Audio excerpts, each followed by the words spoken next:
ನಮಸ್ತೆ ವೀಕ್ಷಕರೇ, ಶುಭೋದಯ. ವಿಶೇಷ ನೇರ ಪ್ರಸಾರ ಜ್ಯೋತಿಷ ಕಾರ್ಯಕ್ರಮ ಬೃಹತ್ ಜಾತಕಂಗೆ ತಮ್ಮೆಲ್ಲರಿಗೂ ಆತ್ಮೀಯ ಸ್ವಾಗತ. ನಾನು ಮಂಜರಿ ಹೊಂಬಾಳಿ. ಪಂಚಾಂಗದ ವಿಚಾರಗಳನ್ನು, ದ್ವಾದಶ ರಾಶಿಗಳ ಫಲಾನುಫಲಗಳನ್ನು, ಜೊತೆಗೆ ಧಾರ್ಮಿಕ ಚಿಂತನೆಯ ವಿಚಾರಗಳನ್ನು ಕಾರ್ಯಕ್ರಮದಲ್ಲಿ ತಿಳಿದುಕೊಳ್ಳೋಣ.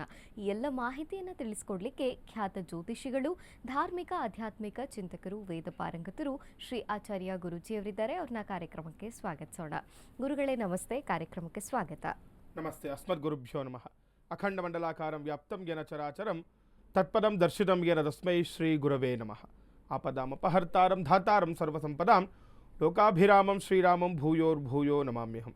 ಮನೋಜವನ್ ಮಾರುತತುಲ್ಯವೇಗಂ ಜಿತೇಂದ್ರಿಯಂ ಬುದ್ಧಿಮತಾನ್ ವರಿಷ್ಠಂ ವಾತಾತ್ಮಜನ್ ವಾನರಯೂಥ ಮುಖ್ಯಂ ಶ್ರೀರಾಮಧೂತಂ ಶಿರಸಾ ನಮಾಮಿ. ಜೈ ಶ್ರೀಮನ್ನಾರಾಯಣ.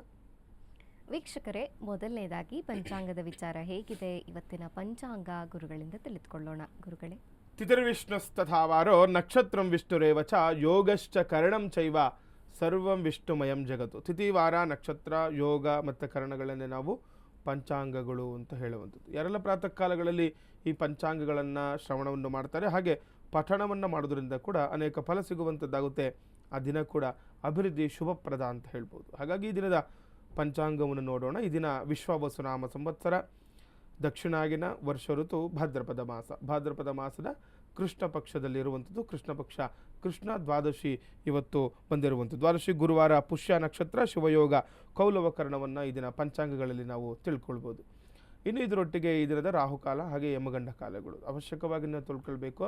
ರಾಹುಕಾಲಗಳಲ್ಲಿ ಮತ್ತು ಯಮಗಂಡ ಕಾಲಗಳಲ್ಲಿ ಯಾವುದೇ ರೀತಿಯ ಶುಭ ಕಾರ್ಯಗಳನ್ನು ನಾವು ಮಾಡಬಾರ್ದು ಅಂತ ಹೇಳುತ್ತೆ. ಹಾಗಾಗಿ ಈ ದಿನದ ರಾಹುಕಾಲ ನೋಡಿದಾಗ ಮಧ್ಯಾಹ್ನ 1:45 3:16 ರಾಹುಕಾಲ ಇರುವಂಥದ್ದು. ಇನ್ನು ಯಮಗಂಡ ಕಾಲ 6:09 7:40 ಯಮಗಂಡ ಕಾಲವನ್ನು ಕೂಡ ತಿಳ್ಕೊಳ್ಬೋದು. ಇನ್ನು ಗುಳಿಕ ಕಾಲವನ್ನು ನೋಡಿದಾಗ 9:11 10:43 ಗುಳಿಕ ಕಾಲವನ್ನು ಕೂಡ ತಿಳ್ಕೊಳ್ಬೋದು. ಇನ್ನು ಬ್ರಾಹ್ಮಿ ಮುಹೂರ್ತ 4:34 5:22 ಇದನ್ನು ನಾವು ಬ್ರಾಹ್ಮಿ ಮುಹೂರ್ತವನ್ನು ಕೂಡ ತಿಳ್ಕೊಳ್ಬೋದು.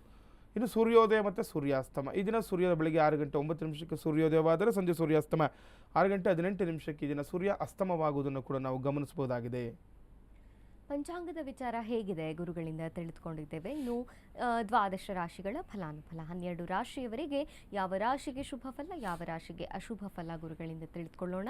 ಜೊತೆಗೆ ಕಾರ್ಯಕ್ರಮದಲ್ಲಿ ನೀವು ಕೂಡ ಕರೆ ಮಾಡಬಹುದು, ಗುರುಗಳ ಬಳಿ ನೇರವಾಗಿ ಮಾತನಾಡಬಹುದು. ನಿಮ್ಮ ಯಾವುದೇ ಪ್ರಶ್ನೆಗಳಿದ್ರು, ಯಾವುದೇ ಸಮಸ್ಯೆಗಳಿದ್ರೂ ಕೂಡ ಅದಕ್ಕೆ ಪರಿಹಾರವನ್ನು ಗುರುಗಳಿಂದ ಕಂಡುಕೊಳ್ಳಬಹುದಾಗಿದೆ. ಇನ್ನು 12 ರಾಶಿಗಳ ಫಲಾನುಫಲ ಈ ದಿನ ಹೇಗಿದೆ ಗುರುಗಳಿಂದ ತಿಳಿದುಕೊಳ್ಳೋಣ. ಗುರುಗಳೇ, ಓಂ ಪೂಜ್ಯಾಯ ರಾಘವೇಂದ್ರಾಯ ಸತ್ಯ ಧರ್ಮರತಾಯ ಚ ಭಜತಾಂ ಕಲ್ಪವೃಕ್ಷಾಯ ನಮತಾಂ ಕಾಮಧೇನವೇ. ತುಂಬ ವಿಶೇಷವಾಗಿರುವಂತಹ ದಿನ ಇವತ್ತು. ಯಾಕಂದರೆ ನೋಡಿ, ಸಾಮಾನ್ಯವಾಗಿ ನಾವು ಗುರುಪುಷ್ಯ ಯೋಗ ಅಂತ ಹೇಳ್ತಾ ಇರ್ತೀವಿ. ಇವತ್ತು ಪುಷ್ಯ ನಕ್ಷತ್ರ ಗುರುವಾರ ಬಂದಾಗ ಈ ಗುರುಪುಷ್ಯ ಯೋಗ ಆಗುತ್ತೆ ಅಂತ ಹೇಳ್ತಾ ಇರ್ತಾರೆ. ಹಾಗಾಗಿ ಇವತ್ತು ಧಾರ್ಮಿಕ ವಿಚಾರವಾಗಿ ಈ ಗುರುಪುಷ್ಯ ಯೋಗದ ಬಗ್ಗೆ ನಾವು ಕೆಲವೊಂದು ವಿಷಯಗಳನ್ನು, ಮಾಹಿತಿಗಳನ್ನು ತಿಳಿಸ್ಕೊಡ್ತಾ ಬರ್ತಾ ಇದ್ದೇನೆ. ಅದ್ರ ಜೊತೆ ಈ ದಿನ ನಾವು ಏನೆಲ್ಲ ಫಲಗಳನ್ನು ಪಡ್ಕೊಳ್ಳಿಕ್ಕೆ ಶುಭಪ್ರದವಾಗಿರುವಂಥ ದಿನ, ಏನೆಲ್ಲ ಕೆಲಸ ಕಾರ್ಯಗಳು ಮಾಡಿಕೊಂಡಾಗ ಅಭಿವೃದ್ಧಿ ಆಗ್ಬೋದು. ನೋಡಿ, ಈ ಗುರುಗ್ರಹವನ್ನು ಧನಕಾರಕ, ಪುತ್ರ ಸಂತಾನಕಾರಕ ಅಂತ ಹೇಳ್ತೀವಿ. ಯಾರಿಗಾದರೂ ಪುತ್ರ ಸಂತಾನಕ್ಕೆ ಯಾರಾದರೂ ಇದ್ರೆ ನೋಡ್ತಾ ಇದ್ರೆ, ಅಥವಾ ಏನಾದರೂ ಹಣದ ವಿಚಾರವಾಗಿ ಕೊರತೆ ಆಗಿದ್ದರೆ, ಆರ್ಥಿಕ ಸಂಕಷ್ಟದಿಂದ ಇದ್ದರೆ ಏನು ಪರಿಹಾರಗಳು ಮಾಡ್ಕೊಳ್ಬೇಕು ಈ ದಿನ, ಅದನ್ನು ಈ ದಿನ ಧಾರ್ಮಿಕ ವಿಚಾರವಾಗಿ ತಿಳಿಸ್ಕೊಡ್ತಾ ಇದ್ದೇನೆ. ಇನ್ನು ದ್ವಾದಶ ರಾಶಿಗಳು ಮೇಷ, ವೃಷಭ, ಮಿಥುನ, ಕಟಕ, ಸಿಂಹ, ಕನ್ಯಾ, ತುಲ, ವೃಶ್ಚಿಕ, ಧನಸ್ಸು, ಮಕರ, ಕುಂಭ ಮತ್ತು ಮೀನರಾಶಿ. ಈ 12 ರಾಶಿಗಳನ್ನೇ ನಾವು ದ್ವಾದಶ ರಾಶಿಗಳು ಅಂತ ಹೇಳುವಂಥದ್ದು. ಹಾಗಾಗಿ ಪ್ರಥಮ ರಾಶಿ ಮೇಷರಾಶಿಯವರಿಗೆ ನೋಡೋಣ ಏನೆಲ್ಲ ಅನುಕೂಲಗಳಿದೆ ಅಥವಾ ಅನಾನುಕೂಲಗಳಿದೆ ಅಂತ. ನೋಡಿ, ಈ ದಿನ ಮೇಷರಾಶಿಯವರಿಗೆ ಕೆಲಸದ ಸ್ಥಳದಲ್ಲಿ ಬದಲಾವಣೆಯ ಸಾಧ್ಯತೆ ಇದೆ ಅಂತ ಹೇಳ್ತಾ ಇದೆ. ನೋಡಿ, ಗಮನದಲ್ಲಿ ಇಟ್ಕೊಳ್ಬೇಕು ಮೇಷರಾಶಿಯವರು. ಏನಾದರೂ ನೀವು ಕೆಲವೊಬ್ರು ನೋಡಿ ಎಲ್ಲೋ ಒಂದು ಹತ್ರ ವರ್ಕ್ ಮಾಡ್ತಾ ಇರ್ತೀರಾ, ಕೆಲಸ ಮಾಡ್ತಾ ಇರ್ತೀರಾ. ಕೆಲವೊಬ್ಬರು ಇಷ್ಟ ಇಲ್ಲದಲ್ಲೇ ಕೆಲವೊಂದು ಕೆಲಸಗಳು ಮಾಡ್ತಾ ಇರ್ತಾರೆ, ಅಥವಾ ಏನೋ ಅಲ್ಲಿ ಕಿರಿಕಿರಿ ತೊಂದರೆಗಳು ಆಗ್ತಾ ಇರುತ್ತೆ, ಬದಲಾವಣೆ ನೋಡ್ತಾ ಇರ್ತೀರಾ. ಅಂಥವ್ರಿಗೆ ಈ ದಿನ ನೋಡಿ ಬದಲಾವಣೆ ಸಾಧ್ಯತೆ ಇದೆ ಅಂತ ಹೇಳ್ತಾ ಇದೆ. ಕೆಲವೊಂದು ಒಳ್ಳೆಯ ವಿಚಾರಕ್ಕೆ ಬದಲಾವಣೆ ಆಗ್ಬೋದು. ಇನ್ನು ಕೆಲವರು ಏನೋ ಅಲ್ಲಿ ಒಂದು ಬೇರೆ ಕಷ್ಟಗಳಾಗ್ತಾ ಇವತ್ತು ನೀವು ಮಾಡುವಂತಹ ಕೆಲಸ ಸ್ಥಳದಿಂದ ಬದಲಾವಣೆ ಸಾಧ್ಯತೆ ಹೆಚ್ಚಾಗಿದೆ ಅಂತ ಹೇಳ್ತಾ ಇದೆ. ವ್ಯವಹಾರದಲ್ಲಿ ಉತ್ತಮ ಅಭಿವೃದ್ಧಿ ಅಂತ ಆದರೆ ಮೇಷರಾಶಿ ಏನಾದರೂ ಈ ದಿನ ವ್ಯವಹಾರಗಳನ್ನ ಇಟ್ಕೊಂಡಾಗ ಅಭಿವೃದ್ಧಿಯ ಸಂಕೇತ. ವ್ಯವಹಾರದಲ್ಲಿ ನಿಮಗೆ ಅನುಕೂಲಗಳಾಗುತ್ತೆ, ಧನಾಗಮನದ ನಿರೀಕ್ಷೆ ಮಾಡ್ಬೋದು, ಮತ್ತು ವ್ಯವಹಾರ ಅದು ಅಭಿವೃದ್ಧಿ ಕೂಡ ಆಗುವಂತಹ ಲಕ್ಷಣಗಳು ಕೂಡ ಕಾಣ್ತಾ ಇದೆ. ಅನಗತ್ಯ ಖರ್ಚು ಹೆಚ್ಚಾಗುವ ಸಂದರ್ಭ ಕೂಡ ಮೇಷರಾಶಿಯವರಿಗೆ ತುಂಬ ಒಳ್ಳೆಯ ದಿನ ಇದೆ. ಯಾಕಂದರೆ ನಿಮ್ಮ ವ್ಯವಹಾರದಲ್ಲಿ ಅನುಕೂಲ ಇದ್ದರೂ ಕೂಡ ಕೆಲಸದಲ್ಲಿ ಕೂಡ ಬದಲಾವಣೆ ಸಾಧ್ಯತೆ ಹೆಚ್ಚಿರೋದ್ರಿಂದ ಇನ್ನು ಖರ್ಚಿನ ಮೇಲೆ ಕಡಿವಾಣ ಹಾಕಿದ್ರೆ ಒಳ್ಳೆಯದು ಅಂತ. ಖರ್ಚು ಮಾತ್ರ ಈಗ ಸುಮ್ಮನೆ ದುಂದು ವೆಚ್ಚ ಮಾಡೋದ್ರಿಂದ, ಹಣ ಇದೆ ಅಂತೇಳಿ ಯಾವುದೋ ಐಷಾರಾಮಿ ವಸ್ತು ತೆಗೆದುಕೊಳ್ಳುವುದರಿಂದನೂ ಕೂಡ ಕೆಲವೊಂದು ತೊಂದರೆಗಳನ್ನು ಎದುರಿಸಬೇಕಾಗುತ್ತೆ ಮೇಷರಾಶಿಯವರು. ಇನ್ನು ವೃಷಭ ರಾಶಿಯವರಿಗೆ ಇದನ್ನು ನೋಡಿದಾಗ ನೋಡಿ, ವೃಷಭ ರಾಶಿಯವರಿಗೆ ಕೆಲಸದ ಸ್ಥಳದಲ್ಲಿ ಸಾಕಷ್ಟು ಕೆಲಸದ ಒತ್ತಡ ಉಂಟಾಗುತ್ತೆ ಅಂತ ನೋಡಿ. ವೃಷಭ ರಾಶಿಯವರು ಕೂಡ ಮಾಡುವಂತಹ ನೀವು ಕೆಲಸ ಕ್ಷೇತ್ರದಲ್ಲಿ ಸ್ವಲ್ಪ ಒತ್ತಡದ ವಾತಾವರಣ ನೋಡಿ, ಏನಾಗುತ್ತೆ, ಏನೋ ಒಂದು ಕೆಲಸ ನಿಮ್ಮ ಮೇಲೆ ಜಾಸ್ತಿ ಹೇಳುವಂಥದ್ದು, ಅಥವಾ ಅದು ಕೆಲಸದ ಭಾರ ಹೆಚ್ಚಾಗುವಂಥದ್ದು, ಒತ್ತಡಗಳು ಹೆಚ್ಚಾಗುವಂಥದ್ದು, ಕೆಲಸ ಮಾಡಲಿಕ್ಕೆ ಆಗೋದಿಲ್ಲ, ಆ ರೀತಿ ಆಗುವಂಥದ್ದೆಲ್ಲ ಕೂಡ ಆಗುತ್ತೆ. ಇವತ್ತು ಎಚ್ಚರ ವಹಿಸಬೇಕು. ಬರಬೇಕಾದ ಬಾಕಿ ಹಣ ಕೂಡ ಕೈ ಸೇರುತ್ತೆ ಅಂದರೆ ವೃಷಭ ರಾಶಿಯವರಿಗೆ ಶುಭಪ್ರದವಾಗಿರುವಂಥದ್ದು ಹಣದ ವಿಚಾರವಾಗಿ. ಅಂದರೆ ಏನಾದರೂ ಹಣ ಏನಾದರೂ ಬರಬೇಕಾಗಿದ್ರೆ ಇವತ್ತು ಬರುತ್ತೆ ಅಂತ. ಯಾರು ನೋಡಿ, ಯಾರಿಗೋ ಹಣ ಕೊಟ್ಟಿರ್ತೀರಾ, ಕೊಡ್ತಾ ಇರಲ್ಲ, ಕಾಡಿಸ್ತಾ ಇರ್ತಾರೆ, ಅಥವಾ ಏನೋ ಒಂದು ತೊಂದರೆಗಳು ಆಗಿರುತ್ತೆ ಹಣದ ವಿಚಾರವಾಗಿ. ಅವೆಲ್ಲವೂ ಕೂಡ ಈ ದಿನ ನಿಮಗೆ ಹಣ ಬರುವಂಥದ್ದು, ಬಂದು ಕೈ ಸೇರುವಂತಹ ಸನ್ನಿವೇಶಗಳು ಎದುರು ನೋಡ್ಬೋದು ಇವತ್ತು ವೃಷಭ ರಾಶಿಯವರು. ಇನ್ನು ಮಿಥುನ ರಾಶಿಯವ್ರಿಗೆ ಇದನ್ನು ನೋಡಿದಾಗ ಮಿಥುನ ರಾಶಿಯವ್ರಿಗೆ ಮಾನಸಿಕವಾಗಿ ನೆಮ್ಮದಿಯನ್ನು ಕಾಣ್ತೀರಾ ಅಂತ ಹೇಳ್ತಾ ಇದೆ. ಒಳ್ಳೆ ದಿನ ನೋಡಿ. ಯಾವುದೋ ಒಂದು ನೋಡಿ ವಿಚಾರಕ್ಕೆ ಸುಮ್ಮನೆ ಕುಗ್ಗಿ ಹೋಗ್ತಾ ಇರ್ತಾರೆ, ಮನಸ್ಸಲ್ಲಿ ಹಾಕೊಂಡ್ಬಿಟ್ಟಿರ್ತೀರ ಯಾವುದೋ ವಿಚಾರ, ಅದು ದಿನನಿತ್ಯವೂ ಕೂಡ ಇದೇ ರೀತಿ ಆಗ್ತಾ ಇರುತ್ತೆ. ಯಾವುದೋ ಒಂದು ವಿಚಾರದಿಂದ ಮನಸ್ಸಿಗೆ ನೋವುಂಟಾಗೋದು, ಈ ಯಾವಾಗ ನಮ್ಮ ಮನಸ್ಸು ಚಂಚಲವಾಗಿರುತ್ತೆ ಅಥವಾ ಮನಸ್ಸಲ್ಲಿ ಏನೋ ಒಂದು ನೋವಿರುತ್ತೆ, ಯಾವ ಕೆಲಸ ಕಾರ್ಯನೂ ಕೂಡ ನಿಮಗೆ ಮಾಡ್ಲಿಕ್ಕೆ ಆಗ್ತಾ ಇರಲ್ಲ. ಹಾಗಾಗಿ ಇವತ್ತು ಶುಭಪ್ರದ ಆಗಿರುತ್ತೆ. ಆ ಮಾನಸಿಕ ನೆಮ್ಮದಿ ಸಿಗಲಿಕ್ಕೆ ಕೂಡ, ಅಂದರೆ ನೆಮ್ಮದಿ ಕೂಡ ಕಾಣ್ತೀರಾ ಇವತ್ತು ಅಂತ ಹೇಳ್ತಾ ಇದೆ. ಕೆಲವು ಪ್ರಮುಖ ಕಾರ್ಯಗಳು ಕೂಡ ಇವತ್ತು ಪೂರ್ಣಗೊಳ್ಳುತ್ತೆ ಅಂತ ನೋಡಿ. ಮಿಥುನ ರಾಶಿಯವ್ರಿಗೆ ಒಳ್ಳೆಯ ದಿನ. ಯಾವುದೋ ಒಂದು ಕೆಲಸ ಕಾರ್ಯ ನೋಡಿ, ಪ್ರಮುಖ ಕಾರ್ಯಗಳು ಯಾವಾಗ ನಮ್ಮ ಕೈಗೂಡ್ತವೆ, ನಾವು ಅಂದ್ಕೊಂಡಂಥ ಕೆಲಸ ಕಾರ್ಯಗಳಾಗುತ್ತೆ, ಎಲ್ಲ ಅನುಕೂಲನೇ. ಅವಾಗ ಏನಾಗುತ್ತೆ ನೋಡಿ, ಯಾವುದೊಂದು ಕೆಲಸ ಆಯಿತು ಅಂತಂದರೆ ಒಂದ್ಸಲ ಮನಸ್ಸಿಗೆ ನೆಮ್ಮದಿನೇ ಅದು. ಹಾಗಾಗಿ ಒಳ್ಳೆಯ ದಿನವನ್ನು ಕೂಡ ಇವತ್ತು ನೋಡ್ಬೋದು ಮಿಥುನ ರಾಶಿಯವರು. ಇನ್ನು ಕರ್ಕಾಟಕ ರಾಶಿಯವ್ರಿಗೆ ನೋಡಿದಾಗ ಕಠಿಣ ಪರಿಶ್ರಮದ ಅಗತ್ಯ ಇರುತ್ತೆ ಅಂತ ನೋಡಿ. ಯಾರೆಲ್ಲ ಕರ್ಕಾಟಕ ರಾಶಿಗಳಿದ್ರೆ ಗಮನದಲ್ಲಿ ಇಟ್ಕೊಳ್ಳಿ. ಯಾವುದಾದ್ರೂ ಕೆಲಸ ಕಾರ್ಯ ಆಗಬೇಕಂತಂದರೆ ಸ್ವಲ್ಪ ಶ್ರಮ ವಹಿಸಬೇಕು ಅಂತ. ಇಲ್ಲಿ ಏನು ಹೇಳ್ತಾ ಇದೆ ಜಾತಕ ಬಲದಲ್ಲಿ, ಕಠಿಣ ಪರಿಶ್ರಮ ಅಗತ್ಯ. ಕೆಲವರು ಹೇಳ್ತಾರೆ, ಗುರುಗಳೇ ನಾವು ಯಾವುದೋ ಕೆಲಸ ಆಗಬೇಕಾಗಿತ್ತು, ನಾವೇನು ಕಷ್ಟಪಟ್ಟರು ಆಗ್ತಾ ಇಲ್ಲ ಅಂತ. ಅದಲ್ಲ, ಈಗ ನೋಡಿ ಕಠಿಣ ಪರಿಶ್ರಮ, ಕೆಲಸ ಆಗಲೇಬೇಕು ಅಂತ ನೀವು ಮಾಡಿ, ನೀವು ಇವತ್ತು ಕೆಲಸದಲ್ಲಿ ಯಶಸ್ಸನ್ನು ಪಡ್ಕೊಳ್ತೀರಾ ಅಂತ. ಇನ್ನು ಕಾರ್ಯಕ್ಷೇತ್ರದಲ್ಲಿ ಕೂಡ ಪ್ರಗತಿ ಆಗುತ್ತೆ. ಯಾವಾಗ ನಾವು ಕಷ್ಟಪಟ್ಟು ಕೆಲಸ ಕಾರ್ಯಗಳು ಮಾಡ್ಕೊಳ್ತೀವಿ, ನಮ್ಮ ಕೆಲಸಗಳು ಕೂಡ ಪ್ರಗತಿ ಕಾಣುತ್ತೆ. ಪ್ರಗತಿ ಅಂದರೆ ಅಭಿವೃದ್ಧಿಯ ಒಂದು ಸಂಕೇತ ಆಗುತ್ತೆ. ನಿರೀಕ್ಷಿತ ಫಲ ಕೂಡ ಸಿಗುವಂಥದ್ದು, ಕೆಲಸ ಕಾರ್ಯದಲ್ಲಿ ಕೂಡ ಜಯ ಸಿಗುತ್ತೆ ಅಂತ ನೋಡಿ. ಕರ್ಕಾಟಕ ರಾಶಿಯವ್ರಿಗೆ ಒಳ್ಳೆ ದಿನನೇ. ಆದರೆ ಏನು ಹೇಳ್ತಾ ಇದೆ ಜಾತಕ ಬರದಲ್ಲಿ, ಸ್ವಲ್ಪ ಕಷ್ಟಪಟ್ಟು ಕೆಲಸ ಮಾಡಿ, ಆ ಎಲ್ಲದರಲ್ಲೂ ಕೂಡ ನೀವು ಅನುಕೂಲ ಪಡಿತೀರಾ, ಕಾರ್ಯಸಿದ್ಧಿ ಆಗುತ್ತೆ, ವಿಜಯ ಆಗ್ತೀರಾ ಅಂತಲೂ ಕೂಡ ಹೇಳ್ತಾ ಇದೆ. ಕರ್ಕಾಟಕ ರಾಶಿಯವರಿಗೆ ಶುಭಪ್ರದವಾಗಿರುವಂಥದ್ದು. ಇನ್ನು ಸಿಂಹರಾಶಿಯವರಿಗೆ ನೋಡೋಣ. ಇದನ್ನು ಸಿಂಹರಾಶಿಯವರಿಗೆ ವ್ಯಾಪಾರದಲ್ಲಿ ಏರುಪೇರು ಉಂಟಾಗುವ ಸಾಧ್ಯತೆ ಇದೆ. ಯಾರೆಲ್ಲ ಸಿಂಹರಾಶಿಗಳಿದ್ರೆ ಗಮನದಲ್ಲಿ ಇಟ್ಕೊಳ್ಳಿ, ವ್ಯಾಪಾರದಲ್ಲಿ ಕೊಂಚ ಏರುಪೇರು ಆಗುವಂಥದ್ದು. ಕೆಲವು ನೋಡಿ, ವ್ಯಾಪಾರ ಮಾಡೋರು ದಿನನಿತ್ಯವೂ ಕೂಡ ಒಂದು ದಿವಸ ಲಾಭಾಂಶ ಇರುತ್ತೆ, ಒಂದು ದಿನ ನೀವು ನಷ್ಟವನ್ನು ಅನುಭವಿಸ್ಬೋದು, ಅಥವಾ ವ್ಯಾಪಾರ ಆಗದೇ ಇರಬಹುದು. ಕೆಲವೊಬ್ಬರಿಗೆ ವ್ಯಾಪಾರ ಆದರೂ ಕೂಡ ಅವರು ನಿರೀಕ್ಷಿತ ಲಾಭ ಸಿಗದೆ ಹೋಗ್ಬೋದು. ಈ ರೀತಿಯೆಲ್ಲ ವ್ಯಾಪಾರ ಅಂದಮೇಲೆ ಕೆಲವೊಂದು ಏರುಪೇರುಗಳು ಆಗ್ತಾನೆ ಇರುತ್ತೆ. ಅದನ್ನೆಲ್ಲವೂ ಕೂಡ ನೀವು ಮನಗಂಡು ಕೆಲಸ ಕಾರ್ಯಗಳನ್ನು ಮಾಡ್ಕೊಳ್ಬೇಕು. ದೂರ ಪ್ರಯಾಣದಲ್ಲಿ ಕಾರ್ಯಸಿದ್ಧಿ ಅಂತಲೂ ಕೂಡ ಹೇಳ್ತಾ ಇದ್ದಾರೆ ನೋಡಿ. ಎಲ್ಲ ಸಿಂಹರಾಶಿಗಳಿದ್ದಾರೆ, ದೂರದ ಪ್ರಯಾಣದಲ್ಲಿ ಕೂಡ ನಿಮಗೆ ಕಾರ್ಯಸಿದ್ಧಿ ಅಂತ ಹೇಳ್ತಾರೆ. ಹಾಗಾಗಿ ಅನುಕೂಲಗಳನ್ನು ನೋಡ್ಕೊಳ್ಬೇಕಾಗುತ್ತೆ. ಇನ್ನು ತುಲಾರಾಶಿಯವ್ರಿಗೆ ಇದನ್ನು ನೋಡಿದಾಗ ಇದನ್ನು ಹೆಚ್ಚು ಹಣಕಾಸು ಸಾಧ್ಯತೆ ಇರುವುದು ನೋಡಿ. ಎಲ್ಲ ತುಲಾರಾಶಿಗಳಿದ್ದರೆ ಹೆಚ್ಚು ಹಣಕಾಸು ಪಡೆದುಕೊಳ್ಳುವ ಸಾಧ್ಯತೆ ಹೆಚ್ಚಾಗಿದೆ ಅಂತ. ಇದನ್ನ ಅಂದರೆ ಏನಾದರೂ ಹಣದ ವಿಚಾರವಾಗಿ ಏನಾದರೂ ತೊಂದರೆ ಆಗಿದ್ದರೆ, ಅಥವಾ ಏನಾದರೂ ಹಣದ ವಿಚಾರವಾಗಿ ನಿಮಗೇನಾದರೂ ಕಷ್ಟಗಳಾಗಿತ್ತು, ಯಾರೋ ಹಣ ಕೊಡ್ತಾ ಇಲ್ಲ, ಅಥವಾ ಏನೋ ಕಷ್ಟಗಳಾಗಿರುತ್ತೆ. ಹಾಗಾಗಿ ಅಂಥವರೆಲ್ಲ ಕೂಡ ಹಣ ಪಡೆದುಕೊಳ್ಳುವಂತಹ ಅವಕಾಶಗಳು, ಅಂದರೆ ಖರ್ಚು ಹೆಚ್ಚಾಗುವಂತಹ ಸಾಧ್ಯತೆ ಅಂತ ತಿಳ್ಕೊಳ್ಬೇಕು.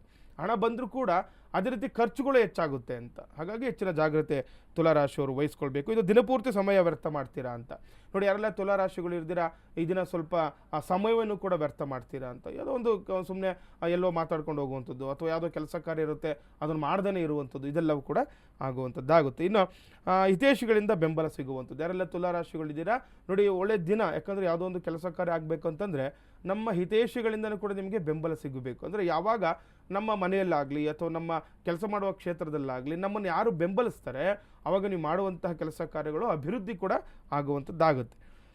ಇನ್ನು ವೃಶ್ಚಿಕ ರಾಶಿಯವರಿಗೆ ನೋಡಿದಾಗ ಹಳೆಯ ಸ್ನೇಹಿತರ ಸಹಾಯದಿಂದ ಉದ್ಯೋಗ ಪ್ರಾಪ್ತಿ ಅಂತ. ಯಾರೆಲ್ಲ ವೃಶ್ಚಿಕ ರಾಶಿಗಳಿದ್ದೀರಾ ನೋಡಿ, ತುಂಬ ವಿಶೇಷವಾಗಿರುವಂಥದ್ದು ಹಳೆಯ ಸ್ನೇಹಿತರಂದೆ. ಯಾರೋ ಒಬ್ಬರು ತುಂಬ ದಿನದಿಂದ ಯಾರೊಬ್ಬ ಸ್ನೇಹಿತರು ಇರ್ತಾರೆ, ಅವರಿಂದ ಏನಾಗುತ್ತೆ ನಿಮಗೆ ಉದ್ಯೋಗದಲ್ಲಿ ಅನುಕೂಲ, ಉದ್ಯೋಗ ಪ್ರಾಪ್ತಿ ಅಂತ ಹೇಳ್ತೆ ನೋಡಿ.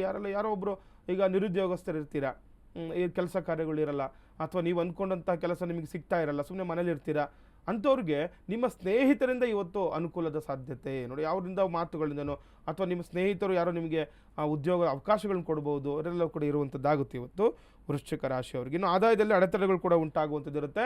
ಸ್ವಲ್ಪ ಆದಾಯದ ಬಗ್ಗೆ ನೀವು ಗಮನವನ್ನು ಕೊಡಬೇಕು. ಯಾರೆಲ್ಲ ವೃಶ್ಚಿಕ ರಾಶಿಗಳಿದ್ದೀರಾ ನೋಡಿ, ಗಮನದಲ್ಲಿ ಇಟ್ಕೊಳ್ಬೇಕು. ನೀವು ಆದಾಯದ ಮೂಲಗಳನ್ನು ಹೆಚ್ಚಿಸ್ಕೊಳ್ಬೇಕು. ನೀವು ಎಲ್ಲೋ ಒಂದು ಹತ್ರ ಕೆಲಸ ಹೋಗ್ತಿದ್ರೆ ಅಷ್ಟಕ್ಕೆ ಸುಮ್ಮನಾಗಬಾರ್ದು. ನೀವು ಬೇರೆ ಬೇರೆ ಆದಾಯಗಳ ಬಗ್ಗೆ ಯೋಚನೆ ಮಾಡಬೇಕು. ಆ ಆದಾಯದ ಮೂಲಗಳಿಂದನೂ ಕೂಡ ನಿಮಗೆ ಅಡೆತಡೆಗಳಂತೆ ತೋರಿಸ್ತಾ ಇದೆ. ಹಾಗಾಗಿ ಹೆಚ್ಚಿನ ಜಾಗೃತಿ ವಹಿಸಬೇಕು. ಎಲ್ಲೋ ನೋಡಿ, ಏನೋ ಬಿಸ್ನೆಸ್ ಮಾಡ್ತಾ ಇರ್ತೀರ, ಯಾರಿಗೋ ಅದನ್ನೆಲ್ಲ ಒಂದು ಆ ಬಿಸ್ನೆಸ್ಗಳಿಗೆಲ್ಲ ಬೇರೆ ಜನಗಳು ಇಟ್ಟಿರ್ತೀರ, ಆದರೆ ಅದ್ರ ಕಡೆ ಗಮನವನ್ನು ನೀವು ಕೊಡಬೇಕು. ಅದರಿಂದ ಅಡೆತಡೆಗಳಾಗುತ್ತೆ, ಆದಾಯದ ಮೂಲಗಳು ಮುಚ್ಚಿ ಹೋಗುವ ಸಾಧ್ಯತೆ ಕೂಡ ಹೆಚ್ಚಾಗಿರುತ್ತೆ. ಹಾಗಾಗಿ ಹೆಚ್ಚಿನ ಜಾಗೃತಿ ವೃಶ್ಚಿಕ ರಾಶಿಯವರು ಈ ದಿನ ಪಡ್ಕೊಳ್ಬೇಕು ಅಂತ. ಇನ್ನು ಧನುರಾಶಿಯವ್ರಿಗೆ ಈ ದಿನ ನೋಡಿದಾಗ ನೋಡಿ, ಆ ಧನುರಾಶಿಯವರಿಗೆ ಸಾಲ ಮಾಡುವ ಸಾಧ್ಯತೆ ಹೆಚ್ಚು ಅಂತ. ಯಾರೆಲ್ಲ ಧನುರಾಶಿಗಳು ಇರ್ತೀರಾ, ಸಾಲದ ಮೊರೆ ಹೋಗ್ತೀರಾ ಅಂತ. ಯಾವುದೋ ಒಂದು ಕೆಲಸ ಕಾರ್ಯಕ್ಕೆ ಯಾರ ಹತ್ರ ಆದರೂ ಹಣ ಕೇಳುವಂಥದ್ದು, ಅಥವಾ ಯಾವುದೋ ನೋಡಿ ಏನೋ ಒಂದು ಪ್ರಾಜೆಕ್ಟ್ ಇರುತ್ತೆ, ಏನೋ ಪ್ರಾರಂಭ ಮಾಡ್ತಾ ಇರ್ತೀರಾ, ಅದು ಕೆಲವೊಂದು ವೈಯಕ್ತಿಕ ವಿಚಾರಗಳಿಗೆ ಸಾಲದ ಮೊರೆ ಹೋಗುವ ಸಾಧ್ಯತೆ ಈ ದಿನ ಹೆಚ್ಚಾಗಿರುತ್ತೆ ಧನುರಾಶಿಯವರಿಗೆ. ಇನ್ನು ವಿದೇಶ ಸಂಬಂಧಪಟ್ಟ ವ್ಯವಹಾರದಲ್ಲಿ ಅಭಿವೃದ್ಧಿ ಅಂತ ಹೇಳ್ತಿದೆ. ಯಾರೆಲ್ಲ ಧನುರಾಶಿಗಳಿದೆ ನೋಡಿ, ವಿದೇಶಕ್ಕೆ ಸಂಬಂಧಪಟ್ಟಂತಹ ವ್ಯವಹಾರಗಳು ಯಾವುದಾದ್ರೂ ಆಗ್ಬೋದು. ಕೆಲವೊಬ್ಬರು ವಿದೇಶದಲ್ಲಿ ವ್ಯಾಸಂಗ ಮಾಡಬೇಕು ಅಂದ್ಕೊಳ್ತಾ ಇರ್ತೀರಾ, ವಿದೇಶಕ್ಕೆ ಹೋಗುವಂತಹ ವಿಚಾರದಲ್ಲಿನೋ ಅಥವಾ ಅಲ್ಲಿ ಏನಾದರೂ ಇನ್ವೆಸ್ಟ್ಮೆಂಟ್ ಮಾಡಲಿಕ್ಕೆ ಒಂದು ವಿಚಾರದಲ್ಲಿ ಕೂಡ ಅನುಕೂಲಗಳು ಅಂತ ಹೇಳ್ತಾ ಇದೆ. ಆದರೆ ಯಾವುದೇ ಒಂದು ವ್ಯವಹಾರಗಳು ಮಾಡಿಕೊಂಡ್ರು ಕೂಡ ನೀವು ವಿದೇಶಕ್ಕೆ ಸಂಬಂಧಪಟ್ಟ ವ್ಯವಹಾರಗಳಲ್ಲಿ ನೀವು ಅಂದ್ಕೊಂಡ ರೀತಿಯಲ್ಲಿ ಅದು ಅಭಿವೃದ್ಧಿ ಆಗುತ್ತೆ, ಶುಭಪ್ರದ ಆಗುವಂಥದ್ದು ಧನುರಾಶಿಯವ್ರಿಗೆ. ಇನ್ನು ಮಕರ ರಾಶಿಯವ್ರಿಗೆ ಇದನ್ನು ನೋಡಿದಾಗ ನೋಡಿ, ಮಕರ ರಾಶಿಯವರಿಗೆ ಸಂಗ್ರಹವಾದ ಸಂಪತ್ತು ಹೆಚ್ಚಾಗುತ್ತೆ ಅಂತ. ಮಕರ ರಾಶಿಯವ್ರಿಗೂ ಕೂಡ ಶುಭಪ್ರದವಾಗಿರುವಂಥದ್ದು. ಅಂದರೆ ನಿಮ್ಮ ನೋಡಿ, ಕೆಲವೊಬ್ರು ನೋಡಿ ತುಂಬ ಕಷ್ಟಪಟ್ಟು ಎಷ್ಟೋ ದಿನಗಳಿಂದ ಹಣವನ್ನು ನೀವು ಒಂದು ಕ್ರೋಢೀಕರಿಸ್ತಾರೆ, ಸಂಗ್ರಹ ಮಾಡ್ಕೊಳ್ತಾ ಇರ್ತೀರ. ಆ ಸಂಗ್ರಹವಾಗಿರುವಂಥ ಹಣ ಇನ್ನೂ ಕೂಡ ದುಪ್ಪಟ್ಟಾಗುವಂಥದ್ದು, ಹೆಚ್ಚಾಗುವಂಥದ್ದಾಗುತ್ತೆ, ಅಭಿವೃದ್ಧಿ ಸಂಕೇತ ಇರುವಂಥದ್ದು. ಇನ್ನು ವಿವಾಹಕ್ಕೆ ಅಡೆತಡೆಗಳು ಉಂಟಾಗುವ ಸಾಧ್ಯತೆ ಇದೆ. ಮಕರ ರಾಶಿಯವರಲ್ಲಿ ಇದ್ದರೆ ನೋಡಿ, ವಿವಾಹಕ್ಕೆ ಸಂಬಂಧಪಟ್ಟಂಥದ್ದು ಏನಾದರೂ ಮದುವೆ ಕಾರ್ಯ ನಡೀತಾ ಇದ್ದರೆ ಅದಕ್ಕೆ ಸಂಬಂಧಪಟ್ಟಂತೆ ಕೆಲವೊಂದು ಅಡೆತಡೆಗಳು ನೋಡಿ. ಮದುವೆ ಅಂತ ವಿಚಾರ ಬಂದಾಗ ನಾವು ಸಾಮಾನ್ಯವಾಗಿ ಎಷ್ಟೋ ಅಡೆತಡೆಗಳನ್ನು ನಾವು ದಾಟಲೇಬೇಕಾಗುತ್ತೆ. ಹಾಗಾಗಿ ಇವತ್ತು ಯಾರು ಮಕರ ರಾಶಿಗಳಿದ್ದಾರೆ ಗಮನದಲ್ಲಿಟ್ಕೊಳ್ಳಿ, ವಿವಾಹಕ್ಕೆ ಸಂಬಂಧಪಟ್ಟಂಥ ವಿಚಾರಗಳಲ್ಲಿ ಅಡೆತಡೆಗಳು ಅಂದರೆ ಯಾರೋ ಬಂದು ನಿಮಗೆ ತೊಂದರೆ ಮಾಡ್ಬೋದು, ಅಥವಾ ಯಾರೋ ಏನೋ ಹೇಳ್ಬೋದು, ಅಥವಾ ಏನೋ ಒಂದು ಕೆಲಸ ಅಂದ್ಕೊಂಡಿರ್ತಾರೆ, ಇವತ್ತು ಬಟ್ಟೆ ತೆಗೆಯೋಕೆ ಹೋಗೋದು ಅಥವಾ ಯಾವುದೋ ಒಂದು ವಿಚಾರ, ಅದಕ್ಕೆ ವಿಘ್ನಗಳು ಬರುವಂಥದ್ದು, ಅಡೆತಡೆಗಳು ಆಗುವಂಥದ್ದಲ್ಲಿರುತ್ತೆ. ಹಾಗಾಗಿ ಸ್ವಲ್ಪ ಹೆಚ್ಚಿನ ಜಾಗೃತಿ ವಹಿಸಿ ವಿವಾಹಕ್ಕೆ ಸಂಬಂಧಪಟ್ಟಂತಹ ಕೆಲಸ ಕಾರ್ಯಗಳನ್ನು ಇದನ್ನು ಮಕರ ರಾಶಿಯವರು ಮಾಡ್ಕೊಳ್ಬೇಕಾಗುತ್ತೆ. ಇನ್ನು ಕುಂಭರಾಶಿಯವ್ರಿಗೆ ಇದನ್ನು ನೋಡಿದಾಗ ನೋಡಿ, ಕುಂಭರಾಶಿಯವ್ರಿಗೆ ಲೇವಾದೇವಿ ವ್ಯವಹಾರದಲ್ಲಿ ನಿರೀಕ್ಷಿತ ಧನಲಾಭ ಅಂತ. ಯಾರೆಲ್ಲ ಕುಂಭರಾಶಿಗಳು ಇರ್ತೀರಾ, ಲೇವಾದೇವಿ ವ್ಯವಹಾರ ಯಾರು ಮಾಡ್ಕೊಳ್ತಾ ಇರ್ತೀರಾ, ನಿಮಗೆ ಅನಿರೀಕ್ಷಿತ ಧನಲಾಭ ನೋಡಿ. ಕೆಲವೊಂದು ವ್ಯವಹಾರಗಳನ್ನ ಈ ರೀತಿಯೇ ಇರುತ್ತೆ, ಯಾಕಂದರೆ ಕೆಲವೊಬ್ರು ಅಂದ್ಕೊಂಡಿರಲ್ಲ ಆ ರೀತಿ ನಿಮ್ಗೆ ಅನಿರೀಕ್ಷಿತವಾಗಿ ಈಗ ಹಣ ಬರುವಂಥದ್ದಾಗುತ್ತೆ. ಕೆಲವೊಬ್ರು ನೋಡಿ ತುಂಬ ನಾವು ನೋಡ್ತಾ ಇರ್ತೀವಿ, ಕೆಲವೊಬ್ರು ಅನಿರೀಕ್ಷಿತವಾಗಿ ಹಣ ಕಳ್ಕೊಂಡ್ಬಿಡ್ತಾರೆ. ಏನೋ ಒಂದು ವ್ಯವಹಾರದಲ್ಲಿ ತೊಂದರೆ ಆಗಿ ಅಥವಾ ಮಾತನಾಡುವಾಗ ಆಗಲಿ ಅಥವಾ ಯಾವುದೋ ಒಂದು ವಿಚಾರಕ್ಕೆ ಹಣವನ್ನು ಕಳ್ಕೊಂಡ್ಬಿಡ್ತೀರಾ. ಆದರೆ ಈ ಕುಂಭರಾಶಿಯವರಿಗೆ ಶುಭಪ್ರದ ಇದೆ. ಇವತ್ತು ಅನಿರೀಕ್ಷಿತವಾಗಿ ಕೂಡ ನೀವು ಹಣ ಪಡೆದುಕೊಳ್ಳುವ ಸಾಧ್ಯತೆ ಹೆಚ್ಚಾಗಿದೆ. ಉದ್ಯೋಗದಲ್ಲಿ ಬದಲಾವಣೆಯ ಸಾಧ್ಯತೆ ಕೂಡ ಇದೆ ಅಂತ ಹೇಳ್ತಾ ಇದೆ. ಕುಂಭರಾಶಿಯವರು ಗಮನದಲ್ಲಿಟ್ಕೊಳ್ಳಿ, ಉದ್ಯೋಗದಲ್ಲಿ ಬದಲಾವಣೆ ಒಂದು ಅಂದರೆ ಏನಾದರೂ ನೀವು ನಿಮ್ಗೆ ಅಂದ್ಕೊಂಡಿದ್ರೆ ಬದಲಾವಣೆ ಮಾಡ್ಕೊಳ್ಬೇಕು ಅಂದ್ಕೊಂಡಿದ್ರೆ ಇವತ್ತು ಅದಕ್ಕೆಲ್ಲ ಶುಭಪ್ರದ ಕುಂಭರಾಶಿಯವರಿಗೆ. ಇನ್ನು ಮೀನರಾಶಿಯವರಿಗೆ ನೋಡಿದಾಗ ಇದನ್ನ ಹಿತಶತ್ರುಗಳಿಂದ ದೂರ ಇರಬೇಕು. ಯಾರೆಲ್ಲ ಮೀನರಾಶಿಗಳು ಇರ್ತೀರಾ, ಸ್ವಲ್ಪ ಶತ್ರುಗಳಿಂದ ದೂರ ಇರೋದು ನೋಡ್ಕೊಳ್ಳಿ. ನಿಮ್ಗೆ ಗೊತ್ತಿರುತ್ತೆ ಯಾರು ನಿಮಗೆ ಶತ್ರುಗಳಂತ, ಅವರಿಂದ ಆದಷ್ಟು ದೂರದಲ್ಲಿ ಇರೋದನ್ನು ನೋಡ್ಕೊಳ್ಬೇಕು. ಅತಿಯಾದ ಕೋಪವನ್ನು ತಪ್ಪಿಸ್ಕೊಳ್ಬೇಕು. ಕೋಪದ ವಿಚಾರವಾಗಿ ನೋಡಿ ಗಂಭೀರವಾಗಿರಬೇಕಾಗುತ್ತೆ. ಸುಮ್ಮನೆ ವಿನಾಕಾರಣ ಎಲ್ಲೋ ಒಂದು ಕೆಲಸ ಮಾಡೋ ಕ್ಷೇತ್ರದಲ್ಲಿನೋ ಮನೆಗಳಲ್ಲಿ ಕೋಪ ಮಾಡಿಕೊಂಡು ಅದರಿಂದ ತೊಂದರೆಗಳನ್ನ ಎದುರಿಸಬೇಕಾಗುತ್ತೆ. ಕುಟುಂಬದ ಜವಾಬ್ದಾರಿಗಳು ಕೂಡ ಹೆಚ್ಚಾಗುವಂಥದ್ದು. ಮೀನರಾಶಿಯವರಿಗೆ ಕುಟುಂಬದ ಜವಾಬ್ದಾರಿಗಳು ಕೂಡ ಇದನ್ನ ಹೆಚ್ಚಾಗುವಂಥದ್ದಾಗುತ್ತೆ. ವೀಕ್ಷಕರೇ, ಪ್ರತಿದಿನವೂ ಸಾಕಷ್ಟು ಧಾರ್ಮಿಕ ಚಿಂತನೆಯ ವಿಚಾರಗಳನ್ನು ಗುರುಜಿಯವರು ತಿಳಿಸ್ಕೊಡ್ತಿದ್ದಾರೆ.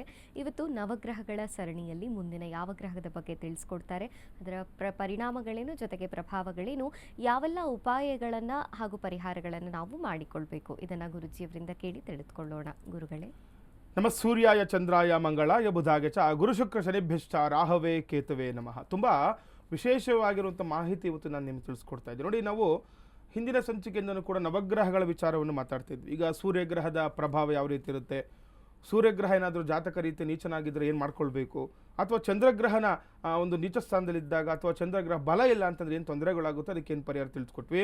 ನೋಡಿ, ತುಂಬ ವಿಶೇಷವಾಗಿರುವಂಥದ್ದು ಇವಾಗ ಏನಂತಂದರೆ ಈ ದಿನ ತುಂಬ ವಿಶೇಷವಾಗಿದೆ. ಏನು ಗುರುಪುಷ್ಯ ಯೋಗ ಇರುವಂಥದ್ದು. ಸಾಮಾನ್ಯವಾಗಿ ಗುರುಪುಷ್ಯ ಯೋಗ ಅಂತ ಬಂದಾಗ ಗುರುವಾರ ಪುಷ್ಯ ನಕ್ಷತ್ರದಲ್ಲಿ ನೋಡಿದಾಗ ನಾವು ಗುರುಪುಷ್ಯ ಯೋಗ ಅಂತ ಹೇಳ್ತಾರೆ.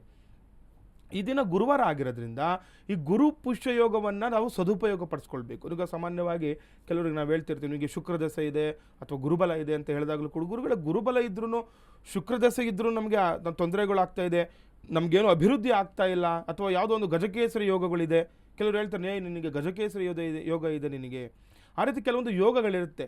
ಆ ಯೋಗಗಳನ್ನು ಕೂಡ ನಾವು ಉಪಯೋಗ ಮಾಡಿಕೊಂಡಿಲ್ಲ ಅಂತಂದರೆ ಅದರಿಂದ ನಮಗೇನು ಫಲ ಸಿಗೋದಿಲ್ಲ ಅಂತ. ಯಾಕಂದರೆ ಈ ಗುರುಪುಷ್ಯ ಯೋಗ ಅನ್ನುವಂಥದ್ದು ತುಂಬ ವಿಶೇಷವಾಗಿರುವಂಥದ್ದು. ಯಾವಾಗೋ ಯಾಕೆಂದರೆ ನಾವು ತುಂಬ ವಿರಳ ಇದು ಬರುವಂಥದ್ದು. ಅಂದರೆ ಗುರುವಾರ ಪುಷ್ಯ ನಕ್ಷತ್ರ ಬರೋ ನಾವು ಹಿಂದೆ ನೋಡಿದ್ವಿ, ಹಿಂದೆ ಲಾಸ್ಟ್ ಮಂತಲ್ಲಿ ಒಂದು ಸರಿ ಬಂದಿತ್ತು, ಅಂದರೆ ಈ ವರ್ಷದಲ್ಲಿ ಬರೀ ಒಂದು 3 ಸರಿ ಬಂದಿರುವಂಥದ್ದಾಗುತ್ತೆ. ಇವತ್ತು ಆ ಗುರುಪುಷ್ಯ ಯೋಗ ಇದೆ ನೋಡಿ. ಯಾರಿಗೆ ಮಕ್ಕಳಿರಲ್ಲ ಅಂಥವ್ರು ಗುರುಪುಷ್ಯ ಯೋಗದಲ್ಲಿ ಈ ಗುರುವಿಗೆ ಸಂಬಂಧಪಟ್ಟಂತಹ ಪೂಜೆ ಮಾಡಿಸ್ಕೊಳ್ಳೋದ್ರಿಂದ ಈ ಗುರು ಏನು ಹೇಳುತ್ತೆ ನೋಡಿ, ಗುರುಗ್ರಹ ಪುತ್ರ ಸಂತಾನಕಾರಕ ಅಂತ ಹೇಳ್ತೀವಿ ನೋಡಿ. ತುಂಬ ಜನಕ್ಕೆ ಮಕ್ಕಳೇ ಇರಲ್ಲ, ಇನ್ನು ಕೆಲವರಿಗೆ ಗಂಡು ಮಕ್ಕಳು ಬೇಕು ಅಂತ ಎಷ್ಟೋ ಆಸೆಗಳು ಇಟ್ಕೊಂಡಿರ್ತಾರೆ, ಕೆಲವರು ಏನೋ ಆಸೆ ಆಕಾಂಕ್ಷೆಗಳಿದ್ದೇ ಇರುತ್ತೆ.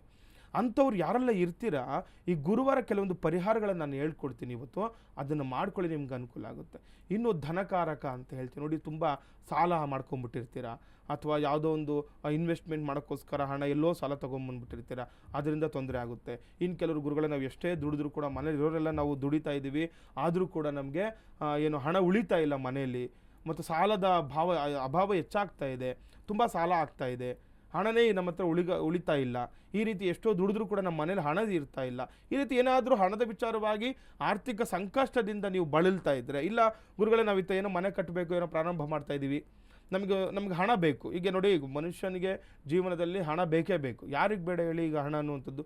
ಹಾಗಾಗಿ ಧನಕಾರಕನಾಗಿರುವ ಗುರುವಾರ ಇವತ್ತು ಗುರುಪುಷ್ಯ ಯೋಗ ಇರೋದ್ರಿಂದ ಗುರುವಿಗೆ ಸಂಬಂಧಪಟ್ಟಂತಹ ಪೂಜೆ ಪುನಸ್ಕಾರಗಳು ಮಾಡ್ಕೊಳ್ಳೋದ್ರಿಂದ ನಿಮ್ಗೇನಾಗುತ್ತೆ, ತುಂಬ ವಿಶೇಷವಾಗಿರುವಂಥ ಫಲಗಳು ಪಡ್ಕೊಳ್ಬೋದು, ತುಂಬ ಬೇಗನೆ ಅನುಕೂಲಗಳಾಗುತ್ತೆ ಅಂತ ನೋಡಿ. ಯಾರು ಸಾಲಬಾಧೆಯಿಂದ ನರಳ್ತಾ ಇರ್ತೀರ ನೋಡಿ, ಇವತ್ತು ಋಣಬಾಧೆ ಅಂತಲೂ ಕೂಡ ಹೇಳ್ತೀವಿ. ಋಣಬಾಧೆಯನ್ನು ವಿಮುಕ್ತಿ ಮಾಡ್ಕೊಳ್ಳಿಕ್ಕೂ ಶುಭಪ್ರದ. ಒಂದು ಸಾಲಬಾಧೆ ನಮಗೆ ಕಡಿಮೆ ಆಗಬೇಕು, ಮತ್ತು ಅಭಿವೃದ್ಧಿ ಆಗಬೇಕು, ನಮಗೆ ಹಣ ಅಭಿವೃದ್ಧಿ ಆಗ್ಬಿಟ್ಟು. ಒಂದು ವ್ಯಾಪಾರ ಉದ್ಯೋಗ ಮಾಡ್ತಾ ಇರ್ತೀರ, ಗುರುಗಳೇ ನಮಗೆ ಚೆನ್ನಾಗಿ ವ್ಯಾಪಾರ ಆಗ್ತಾ ಇಲ್ಲ, ಹಣದ ಕೊರತೆ ಇದೆ, ಅಂಥವರು ಕೂಡ ಮಾಡ್ಕೊಳ್ಬೋದು. ಇನ್ನು ಗುರುಗಳೇ ವ್ಯಾಪಾರ ಚೆನ್ನಾಗಾದರೂ ನಮಗೆ ಲಾಭಾಂಶ ಕಡಿಮೆ ಆಗ್ತಿದೆ, ಅಂಥವ್ರು ಕೂಡ ಮಾಡ್ಕೊಳ್ಬೋದು. ಇಲ್ಲ ಗುರುಗಳು ಹೊಸದಾಗಿ ನಾವೇನೋ ಪ್ರಾರಂಭ ಮಾಡ್ಬೇಕು ಅಂದ್ಕೊಂಡಿದ್ದೀವಿ ಇವತ್ತು ನೋಡಿ, ಏನೋ ಒಂದು ಕೆಲಸ, ನೀವು ಒಂದು ವ್ಯಾಪಾರನ ಉದ್ಯೋಗ ಏನೋ ಮಾಡ್ತಾ ಇರ್ತೀರ. ಈ ಕೆಲವೊಬ್ರು ನೋಡಿ ಈಗ ಹೋಟೆಲ್ ಮಾಡ್ತಾ ಇರ್ತಾರೆ, ಇನ್ನೂ ಒಂದು ಕಡೆ ಅದು ಪ್ರಾರಂಭ ಮಾಡಬೇಕು, ಚೆನ್ನಾಗಿ ನಡೀತಾ ಇದ್ದರೆ ಅವರು ಬ್ರಾಂಚಸ್ ಮಾಡಬೇಕು ಅಂತ ನೋಡ್ತಾ ಇರ್ತಾರೆ. ಆ ರೀತಿ ಯಾರು ಇರ್ತೀರಾ ಅವರು ಈ ದಿನ ಗುರುವಾರ ಈ ಒಂದು ಕೆಲವೊಂದು ತಂತ್ರಗಳನ್ನು ಮಾಡ್ಕೊಳ್ಳೋದ್ರಿಂದ ತುಂಬ ಶುಭಪ್ರದ ಆಗುತ್ತೆ ನೋಡಿ. ಮಧ್ಯಾಹ್ನ ರಾಹುಕಾಲ ಇವತ್ತು ಇರುವಂಥದ್ದು.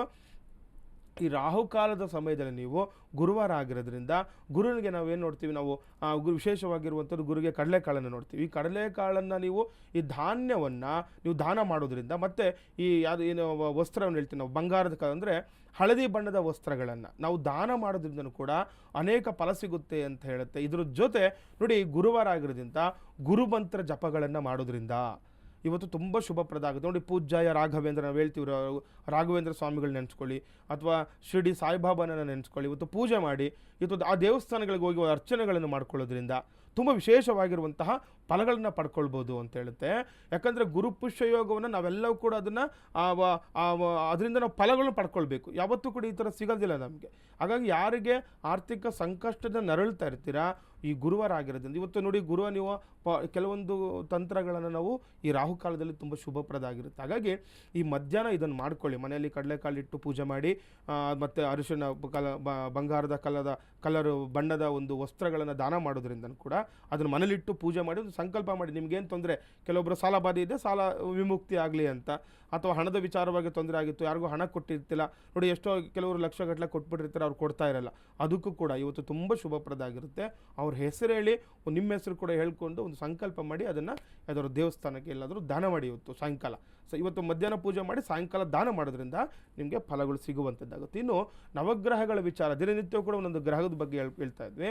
ಇವತ್ತು ಮಂಗಳ ಗ್ರಹ, ಕುಜಗ್ರಹದ ಬಗ್ಗೆ ನಾವು ಮಾತಾಡ್ತೀವಿ ನೋಡಿ. ಕುಜಗ್ರಹ ಯಾರಿಗಾದರೂ ಜಾತಕ ರೀತಿ ಏನಾದರೂ ತೊಂದರೆ ಆಗಿದ್ರೆ ಅವ್ರು ಹುಟ್ಟುತ್ತಾನೆ ತೊಂದರೆಗಳು ಅಂತ ತಿಳ್ಕೊಳ್ಬೇಕು ನೋಡಿ. ಈಗ ಯಾವುದೊಂದು ಮಗು ಜನನ ಆಯಿತು ಅಂದರೆ ಸಾಮಾನ್ಯವಾಗಿ ಆ ಭೂಮಿ ವಿಚಾರವಾಗಿ ತುಂಬ ತೊಂದರೆಗಳು ಅನುಭವಿಸ್ಬಿಡ್ತಾರೆ. ಯಾಕೆಂದರೆ ಭೂಮಿಕಾರಕ ಅಂತ ಹೇಳ್ತೀವಿ. ಈ ಕುಜಗ್ರಹ ಏನಾದರೂ ಜಾತಕ ರೀತಿಯ ನೀಚ ಸ್ಥಾನದಲ್ಲಿ ಬಂದು, ಅಥವಾ ಏನಾದರೂ ಪೂರ್ವ ಪುಣ್ಯ ಸ್ಥಾನದಲ್ಲಿ ಏನಾದರೂ ಇತ್ತು ಅಂತಂದರೆ ಅದು ನೀಚ ಸ್ಥಾನವಾಗಿದ್ದು ಪೂರ್ವ ಪುಣ್ಯ ಸ್ಥಾನದಲ್ಲಿ ಏನಾದರೂ ನೀಚ ಸ್ಥಾನದಾಗ ಬಂದಿದ್ದ ಅಂತಂದರೆ ನೋಡಿ, ಅವಶ್ಯಕವಾಗಿ ತಿಳ್ಕೊಳ್ಳಿ, ಭೂಮಿ ವಿಚಾರದಲ್ಲಿ ವ್ಯಾಜ್ಯಗಳಾಗ್ಬಿಡುತ್ತೆ ನೋಡಿ. ಕೆಲವರು ಹೇಳ್ತಾರೆ, ಮಗು ಹುಟ್ಟಿದ ಮೇಲೆ ನಾವು ಭಾಗ ಆದ್ವಿ, ಯಾವುದೊಂದು ಮನೆಗೆ ಗಂಡು ಮಕ್ಕಳಿರಲಿ, ಯಾವುದೊಂದು ಗಂಡು ಮಗು ಹುಟ್ಬಿಡ್ತಂದರೆ ಆ ಮನೆ ಭಾಗ ಆಗುತ್ತೆ. ಯಾಕಂದರೆ ಆಸ್ತಿ ವಿಚಾರದಲ್ಲಿ ತೊಂದರೆಗಳಾಗ್ಬಿಡುತ್ತೆ, ಏನಾದರೂ ನೀಚ ಸ್ಥಾನದಲ್ಲಿ ಬಂದುಬಿಟ್ರೆ. ಹಾಗಾಗಿ ಅಂತ ತಿಳ್ಕೊಳ್ಬೇಕು. ಮತ್ತು ಈ ತುಂಬ ಉಷ್ಣತೆ ಹೆಚ್ಚಾಗುವಂಥದ್ದು, ರಕ್ತಕ್ಕೆ ಸಂಬಂಧಪಟ್ಟಂಥ ತೊಂದರೆಗಳು. ಈಗ ಮಗು ಹುಟ್ಟಿದ ಮೇಲೆ ತಾಯಿಗೂ ಕೂಡ ತುಂಬ ತೊಂದರೆಗಳು ಅನುಭವಿಸ್ಬೋದು, ತುಂಬ ಜ್ವರ ಬರ್ತಿರುತ್ತೆ, ಮಗುಗೂ ಅಷ್ಟೇ ತುಂಬ ಜ್ವರ ಬರ್ತಿರುವಂಥದ್ದು, ಈ ರೀತಿ ತೊಂದರೆಗಳಾಗುವಂಥದ್ದು. ಇನ್ನು ಮಗು ಜನನವಾದ ನಂತರ ಅಣ್ಣ ತಮ್ಮಂದಿರಲ್ಲಿ, ಅಕ್ಕ ತಂಗಿಯರಲ್ಲಿ ತೊಂದರೆ, ಯಾಕೆಂದರೆ ಸಹೋದರ ಕಾರಕ ಅಂತ ಹೇಳ್ತೀವಿ ಕುಜಗ್ರಹನನ್ನು.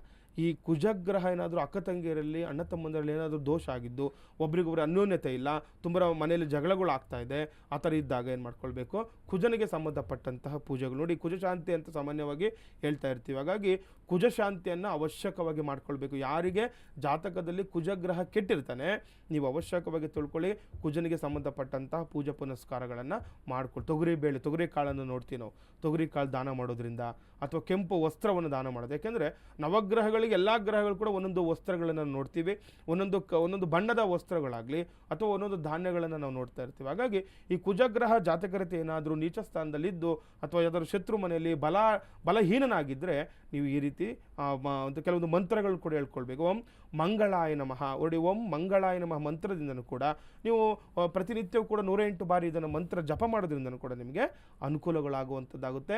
ಕುಜಗ್ರಹ ಅಥವಾ ಕುಜದೋಷ ಪರಿಹಾರ ಸಾಮಾನ್ಯವಾಗಿ ಹೇಳ್ತಾ ಇರ್ತಾರೆ, ಮದುವೆ ವಿಚಾರದಲ್ಲಿ ತೊಂದರೆ ಅಥವಾ ಈಗ ಯಾವುದಾದ್ರೂ ಮದುವೆ ಆದಮೇಲೆ ಮಕ್ಕಳಾಗೋದ್ರಲ್ಲಿ ತೊಂದರೆ ಕೂಡ ಆಗ್ತಾ ಇರುತ್ತೆ. ಅಂಥವ್ರಿಗೂ ಕೂಡ ಈ ಕುಜಗ್ರಹ ಏನಾದರೂ ಜಾತಕದಲ್ಲಿ ನೀಚ ಸ್ಥಾನದಲ್ಲಿದೆ, ತೊಂದರೆ ಅಂತ ಹೇಳುತ್ತೆ. ಆ ಕುಜನನ್ನು ನಾವು ಬಲಾಢ್ಯನಾಗಿ ಮಾಡ್ಕೊಳ್ಬೇಕು. ಕುಜ ನಮಗೆ ಬಲನಾಥ ಅಂದರೆ ನೋಡಿ, ಕೆಲವರು ಮಗು ಹುಟ್ಟಿದ ಮೇಲೆ ಎಷ್ಟೋ ಮನೆಗಳು ತೊಗೊಂಡಿರ್ತಾರೆ, ಎಷ್ಟೋ ಸೈಟ್ಗಳು ತೊಗೊಳ್ತಾರೆ, ಮತ್ತು ಎಷ್ಟೋ ಜಮೀನು ಖರೀದಿ ಮಾಡ್ಕೊಂಡ್ಬಿಡ್ತಾರೆ. ಆ ರೀತಿಯೆಲ್ಲ ಆಗುತ್ತೆ. ಹಾಗಾಗಿ ಈ ಕುಜಗ್ರಹವನ್ನು ನೀವು ಜಾತಕ ರೀತಿ ಏನಾದರೂ ತೊಂದರೆ ಆಗಿದ್ದು ಅಥವಾ ದೋಷದಲ್ಲಿ ಇತ್ತು ಅಂತಂದರೆ, ಬಲಹೀನನಾಗಿದ್ದರೆ ಬಲಪಡಿಸ್ಕೊಳ್ಬೇಕು, ಆಕ್ಟಿವ್ ಮಾಡ್ಕೊಳ್ಬೇಕು ನೀವು ಕುಜಗ್ರಹನ. ಹಾಗಾಗಿ ಕುಜ ಮಂತ್ರ ಜಪವನ್ನು ಮಾಡ್ಕೊಳ್ಳಿ. ಕುಜನಿಗೆ ತೊಗರಿ ಕಾಳನ್ನದು, ಯಾವುದೇ ಕಾರಣಕ್ಕೂ ಬೇಳೆ ಅನ್ನೋದು, ಈಗ ತೊಗರಿ ಬೇಳೆ ದಾನ ಮಾಡಿಬಿಡ್ತಾರೆ, ನಮಗೆ ಫಲ ಸಿಗೋದಿಲ್ಲ. ಹಾಗಾಗಿ ತೊಗರಿ ಕಾಳನ್ನೇ ದಾನ ಮಾಡಬೇಕು. ತೊಗರಿ ಕಾಳನ್ನು ದಾನ ಮಾಡೋದ್ರಿಂದ ಯಾವ್ದಾದ್ರು ದೇವಸ್ಥಾನಕ್ಕೂ ಅಥವಾ ಯಾವ್ದಾದ್ರು ಬ್ರಾಹ್ಮಣರಿಗೆ ಅಥವಾ ಯಾರಿಗಾದರೂ ಆಗ್ಬೋದು, ನೀವು ದಾನವಾಗಿ ಕೊಟ್ಟಾಗ ನಿಮಗೆ ಅನೇಕ ಫಲಗಳು ಸಿಗುವಂತಾಗುತ್ತೆ. ಇನ್ನು ಕುಜ ಶಾಂತಿಯನ್ನು ಮಾಡ್ಕೊಳ್ಳಿ. ಇನ್ನೊಂದು ಆ ದರ್ಶನ ಅಂತ ಹೇಳ್ತೀವಿ ನೋಡಿ, ಈಗ ಯಾವುದಾದ್ರೂ ತೀರ್ಥಕ್ಷೇತ್ರಗಳು ನೋಡಿ, ಈಗ ಕೆಲವೊಂದು ಕುಜ ಶಾಂತಿ ಆಗಬೇಕಂತಂದರೆ ಕೆಲವೊಂದು ಕ್ಷೇತ್ರಗಳಿದೆ, ಅಲ್ಲಿಗೇ ಹೋಗ್ಬೇಕು ನೀವು. ನೋಡಿ, ಯಾವುದೋ ದೇವಸ್ಥಾನಕ್ಕೆ ಹೋದ್ರೆ ಅಲ್ಲ, ಈ ಕುಕ್ಕೆ ಸುಬ್ರಹ್ಮಣ್ಯ, ಘಾಟಿ ಸುಬ್ರಹ್ಮಣ್ಯ, ಈ ರೀತಿ ಇರುವಂತಹ ಕ್ಷೇತ್ರಗಳಿಗೆ ಹೋಗಿ ದರ್ಶನ ಮಾಡ್ಕೊಂಡು ಬನ್ನಿ. ನೋಡಿ, ಯಾರಿಗೆ ಕುಜ ಕೆಟ್ಟಿದ್ದಾನೆ, ಮದುವೆ ಆಗ್ತಾ ಇಲ್ಲ, ಸಂತಾನ ಆಗ್ತಾ ಇಲ್ಲ, ಮತ್ತು ಅಕ್ಕ ತಂಗಿಯರು ಅಣ್ಣ ತಮ್ಮಂದಿರಲ್ಲಿ ತೊಂದರೆ ಆಗ್ತಾ ಇದೆ, ಅಥವಾ ಈ ರೋಗ ರುಜಿನಗಳು ಜಾಸ್ತಿ ಆಗ್ತಾ ಇದೆ, ಅಥವಾ ಭೂಮಿ ವಿಚಾರದಲ್ಲಿ ತೊಂದರೆ ಆಗ್ತಾ ಇದೆ, ಇಷ್ಟು ಈ ಕುಜಗ್ರಹದಲ್ಲಿ ಬರುತ್ತೆ. ಕುಜಗ್ರಹ ನಿಮ್ಮ ಜಾತಕದಲ್ಲಿ ಬಲಹೀನನಾಗಿದ್ದರೆ ಇಷ್ಟೆಲ್ಲ ತೊಂದರೆಗಳನ್ನು ಅನುಭವಿಸ್ತಾರೆ. ಇಷ್ಟು ತೊಂದರೆಗಳಿತ್ತು ಅಂದರೆ ನೀವು ಅವಶ್ಯಕವಾಗಿ ಕುಕ್ಕೆ ಸುಬ್ರಹ್ಮಣ್ಯ ಆಗಲಿ ಅಥವಾ ಘಾಟಿ ಸುಬ್ರಹ್ಮಣ್ಯಕ್ಕಾಗಲಿ ಅಥವಾ ಶ್ರೀ ಕಾಳಹಸ್ತೇಶ್ವರ, ನೋಡಿ ತಿರುಪತಿಯಿಂದ ಮುಂದೆ ನಾವು ಕಾಳಹಸ್ತೇಶ್ವರ ನೋಡ್ತೀವಿ, ಆ ಕಾಳಹಸ್ತಿಗಾದರೂ ಹೋಗಿ ಬರಬೇಕು. ಹೋಗಿ ಅಲ್ಲಿ ಒಂದು ಸಂಕಲ್ಪ ಮಾಡಿ ಪೂಜೆ ಮಾಡ್ಕೊಂಬಂದರೆ ನಿಮಗೆ ಏನಾಗುತ್ತೆ, ಆ ಕುಜ ಆಕ್ಟಿವ್ ಆಗ್ತಾನೆ ಅಂತ. ಕುಜ ಆಕ್ಟಿವ್ ಆದರೆ ಇವೆಲ್ಲ ಏನೇನು ಹೇಳಿದ್ದೀನಲ್ವ ಇವತ್ತು, ಈ ಎಲ್ಲ ವಿಚಾರದಲ್ಲೂ ಕೂಡ ನಿಮಗೆ ಅಭಿವೃದ್ಧಿ ಆಗುತ್ತೆ, ಅನುಕೂಲಗಳಾಗುವಂಥದ್ದಾಗುತ್ತೆ. ವೀಕ್ಷಕರೇ, ಧಾರ್ಮಿಕ ಚಿಂತನೆಯ ವಿಚಾರದಲ್ಲಿ ಗುರುಗ್ರಹ ಹಾಗೂ ಕುಜಗ್ರಹದ ಬಗ್ಗೆ ಸಂಪೂರ್ಣ ಮಾಹಿತಿಯನ್ನು ಗುರುಗಳು ತಿಳಿಸ್ಕೊಟ್ಟಿದ್ದಾರೆ. ಜೊತೆಗೆ ನಾವಿಂದು ಕಾರ್ಯಕ್ರಮದಲ್ಲಿ ಪಂಚಾಂಗದ ವಿಚಾರಗಳನ್ನು, ದ್ವಾದಶ ರಾಶಿಗಳ ಫಲಾನುಫಲಗಳನ್ನು ಗುರುಗಳಿಂದ ತಿಳಿದುಕೊಂಡಿದ್ದೇವೆ. ನೀವು ಕೂಡ ಗುರುಗಳನ್ನು ನೇರವಾಗಿ ಸಂಪರ್ಕ ಮಾಡಬಹುದು. ಸ್ಕ್ರೀನ್ ಮೇಲೆ ಕಾಣ್ತಿರುವಂತಹ ಗುರೂಜಿಯವರ ಸಂಖ್ಯೆಗೆ ಕರೆ ಮಾಡಿ ಒಂದು ಅಪಾಯಿಂಟ್ಮೆಂಟನ್ನು ಫಿಕ್ಸ್ ಮಾಡಿಕೊಂಡು ಬೆಂಗಳೂರಿನಲ್ಲಿರುವಂತಹ ಅಂಚೆಪಾಳ್ಯದಲ್ಲಿರುವಂತಹ ಗುರುಗಳ ಕಚೇರಿಯಲ್ಲಿ ಅವರನ್ನು ಭೇಟಿ ಮಾಡಬಹುದಾಗಿದೆ. ಇನ್ನು ಇದು ಇವತ್ತಿನ ವಿಶೇಷ ನೇರ ಪ್ರಸಾರ ಜ್ಯೋತಿಷ ಕಾರ್ಯಕ್ರಮ ಬೃಹತ್ ಜಾತಕಂ ಕಾರ್ಯಕ್ರಮವಾಗಿತ್ತು. ಈ ಎಲ್ಲ ಮಾಹಿತಿಯನ್ನು ಗುರುಗಳು ತಿಳಿಸಿಕೊಟ್ಟಿದ್ದಾರೆ. ಗುರುಗಳೇ, ಧನ್ಯವಾದಗಳು. ಲೋಕ ಸಮಸ್ತ ಸುಖಿನೋ ಭವಂತು, ಸಮಸ್ತ ಸನ್ಮಂಗಳಾನಿ ಭವಂತು. ಶ್ರೀಮತೇ ರಾಮಾನುಜಾಯ ನಮಃ. ವೀಕ್ಷಕರೇ, ಇದಾಗಿತ್ತು ಈ ಹೊತ್ತಿನ ವಿಶೇಷ ನೇರ ಪ್ರಸಾರ ಜ್ಯೋತಿಷ ಕಾರ್ಯಕ್ರಮ ಬೃಹತ್ ಜಾತಕಂ. ಮತ್ತೆ ಮುಂದಿನ ಸಂಚಿಕೆಯಲ್ಲಿ ಭೇಟಿಯಾಗೋಣ. ನೋಡ್ತಾ ಇರಿ ಅಶ್ವವೇಗ ಸುದ್ದಿವಾಹಿನಿ. ಇದು ಸತ್ಯಾನ್ವೇಷಣೆಯ ಓಟದಲ್ಲಿ.